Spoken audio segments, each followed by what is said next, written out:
두려움을 극복하라. 디모데후서 1장 7절 말씀입니다.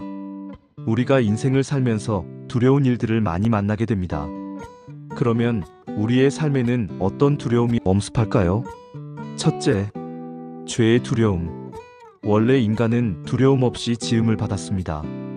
하나님과 사랑의 교제를 나누며 두려움이 없이 살았습니다. 그러나 아담이 하나님께 범죄하고 사랑을 잃자 비로소 두려움이 생겼습니다. 온전한 사랑 안에 두려움이 없다고 했는데 사랑의 관계가 끊어지면서 그 자리를 두려움이 점령하게 된 것입니다.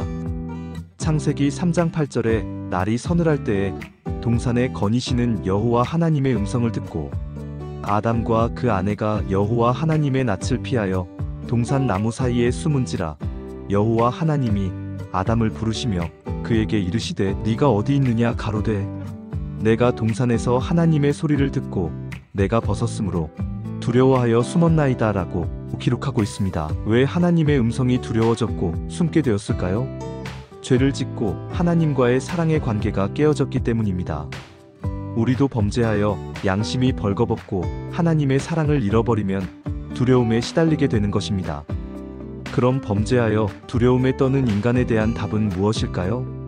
창세기 3장 21절에 여호와 하나님이 아담과 그 아내를 위하여 가죽옷을 지어 입히시니라 했습니다.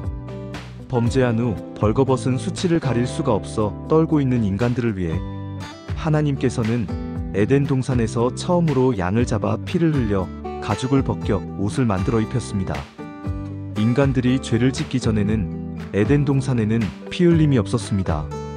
그러나 죄로 말미암아 그 벌거벗은 몸을 입히기 위해서 하나님께서는 양을 잡아 피를 흘리고 가죽을 벗겨 그들에게 옷을 입혔습니다. 죄값으로 말미암아 어린 양이 죽고 피를 흘리게 된 것입니다. 이것은 인간의 죄를 위해서 예수님이 십자가에서 피를 흘리시고 그의 가죽으로 우리의 허물을 가리어 주실 것을 창세기에서 보여주신 것입니다. 오늘날 인간들은 수양이나 도덕으로 자신들의 죄악을 덮고자 애를 씁니다. 그러나 그것은 헛수고에 불과합니다. 수치와 부끄러움을 가릴 수가 없습니다. 오직 하나님의 아들 예수 그리스도께서 십자가에서 몸짓고 피 흘려주신 그의 죽음만이 우리의 죄를 덮을 수 있고 우리의 부끄러움을 가릴 수가 있는 것입니다. 둘째, 마귀가 주는 두려움. 죄로 말미암아 오는 두려움은 예수님의 보혈을 의지해서 죄의 용서를 받고 성령으로 말미암아 하나님과 사랑의 교제가 이루어지면 사라지는 것입니다. 그런데 마귀가 주는 두려움이 있습니다. 그것은 우리의 마음속에 이유 없는 두려움으로 다가옵니다. 두려움에 떠는 사람들의 모습을 보십시오. 그들은 앉아도 서도 두렵습니다. 일이 안 될 때도 두렵고 일이 잘 되어도 불행이 다가올 것을 생각하며 두려워합니다. 두려움이 떠나지를 않습니다. 이것은 마귀가 주는 두려움입니다. 본문 7절에 하나님이 우리에게 주신 것은 두려워하는 마음이 아니요 오직 능력과 사랑과 근신하는 마음이니라 했습니다. 하나님은 이유 없이 우리에게 두려움을 주지 않습니다. 사랑과 기쁨과 평안한 마음을 주십니다. 그러나 마귀는 우리 마음속에 불안과 공포심을 가져다 줍니다. 마귀는 먼저 두려움으로 우리를 공격해 무력화시킨 후 우리를 도적질하고 죽이고 멸망시키는 일을 합니다. 욥기 3장 24절에 나는 먹기 전에 탄식이 나며 나의 앓는 소리는 물이 쏟아지는 것 같구나. 나의 두려워하는 그것이 내게 임하고 나의 무서워하는 그것이 내 몸에 미쳤구나. 평강도 없고 안식도 없고 고난만 임하였구나 말씀합니다. 이처럼 마귀는 욥을 공격할 때 마음속에 형언할 수 없는 두려움과 무서움과 공포를 갖다 주어 그를 무력하게 만들고 그리고 물질과 자녀와 건강을 도적질하고 빼앗았던 것입니다. 그러므로 베드로전서 5장 8절에 근신하라 깨어라 너희 대적 마귀가 우는 사자같이 두루다니며 삼킬 자를 찾나니 너희는 믿음을 굳게 하여 저를 대적하라. 이는 세상에 있는 너희 형제들도 동일한 고난을 당하는 줄을 알미니라 하였습니다. 왜 사자가 큰 소리로 으르렁거리며 다닙니까? 그 소리를 듣고 다른 짐승들이 두려워서 저항력을 잃게 하기 위함입니다. 마귀는 먼저 불안과 공포심을 주고 그 다음에 재난을 가져오게 하는 것입니다. 그러므로 우리는 부정적이고 불길한 생각을 차단해야 합니다. 십자가의 대속을 통해서 새로운 피조물이 된 우리는 자기 신분을 깊이 인식하여 부정적이고 불길한 생각을 단호하게 물리쳐야 하는 것입니다. 사람은 자기가 누군지 확실히 알게 되면 담대해지고 굳세어질 수가 있습니다. 누구든지 그리스도 안에 있으면 새로운 피조물이라 이전 것은 지나갔으니 보라 새 것이 되었도다 했는데 우리는 예수 그리스도의 보배로운 피로 말미암아 용서를 받은 영광스러운 하나님의 아들딸입니다. 오직 너희는 택하신 족속이요 왕같은 제사장들이요 거룩한 나라요 그의 소유된 백성이니 이는 너희를 어두운 데서 불러내어 그의 기이한 빛에 들어가게 하신 자의 아름다운 덕을 선전하게 하려 하심이라 베드로전서 2장 9절 말씀했습니다. 오늘 우리는 자기 신분을 알아야 됩니다. 예수 그리스도의 보혈로 마음의 병과 육체의 질병에서 해방되고 노임을 받았다는 당당한 주권을 가진 하나님의 자녀라는 자기 신분을 알아야 됩니다. 또한 저주와 가난이 다 청산되고 그리스도 안에서 아브라함의 복을 받고 사는 자신이 되었다는 것을 인식해야 됩니다. 그래서 주님께서 우리에게 주신 새로운 신분에 대한 확신을 가지고 있어야 합니다. 내가 누구인지 모르면 마귀가 와서 마음대로 도적질하고 죽이고 멸망시킬 수 있습니다. 그러나 내가 누구인지 알면 우리는 단호하게 마귀를 물리칠 수가 있는 것입니다. 로마서 8장 15절에 너희는 다시 무서워하는 종의 영을 받지 아니하였고 양자의 영을 받았으므로 아바 아버지라 부르짖느니 했습니다. 우리는 종이 아닙니다. 하나님의 자녀입니다.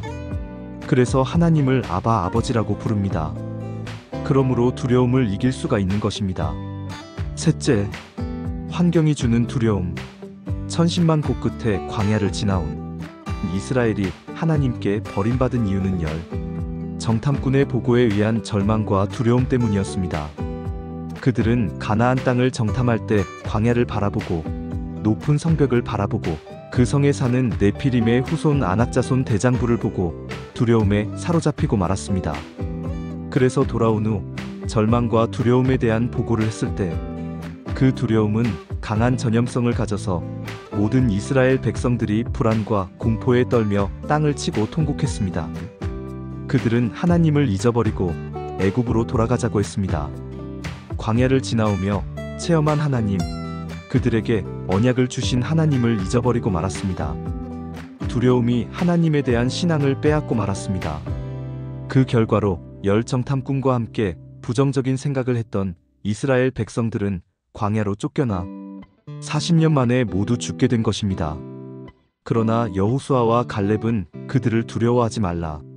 그들은 우리의 밥이라고 민수기 14장 9절 말씀에 담대하라고 하였습니다. 믿음과 신뢰가 있으면 두려워하지 않습니다. 믿음을 포기하면 두려워하게 되는 것입니다. 두려워하는 것은 하나님을 믿지 않는다는 증거요. 하나님에 대한 모욕이 되는 것입니다. 신약 성경에는 두려움으로 물에 빠진 베드로에 대한 묘사가 나옵니다. 마태복음 14장 30절을 보면 예수님의 제자들이 배를 타고 갈릴리 바다를 한밤중에 건너가다가 큰 풍랑을 만났습니다. 어쩔 줄을 모르고 바람에 시달리고 있는데 예수님이 물 위로 걸어오고 계셨습니다. 제자들은 유령인 줄 알고 무서워하고 있는데 예수님께서는 안심하라 두려워 말라고 말씀하셨습니다. 그때 베드로가 주님이 시어든 나로 물 위로 걸어오게 하소서라고 말했습니다. 예수님께서 오라고 명하심에 베드로는 예수님을 바라보고 물 위로 걸어갔습니다. 마음속에 믿음이 있을 때는 물 위를 걸을 수 있었습니다.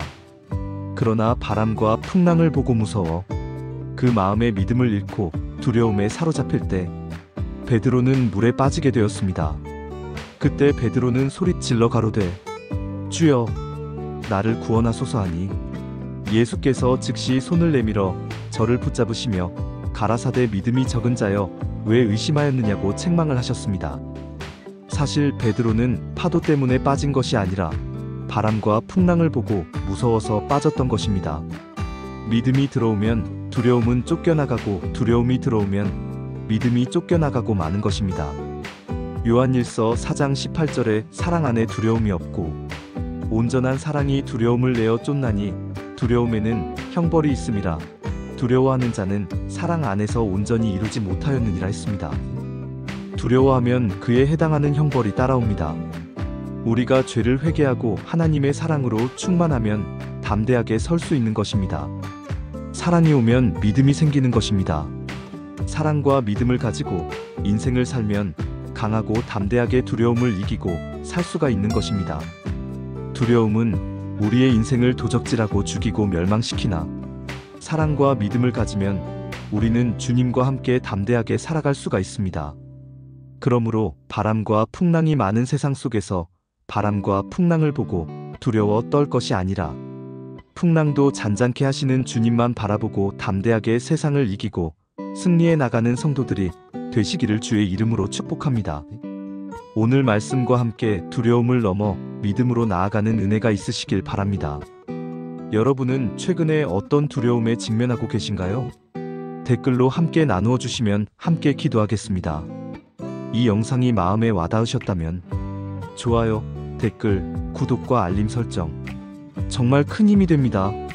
주님의 평안과 담대함이 여러분의 삶 가운데 가득하시기를 축복합니다.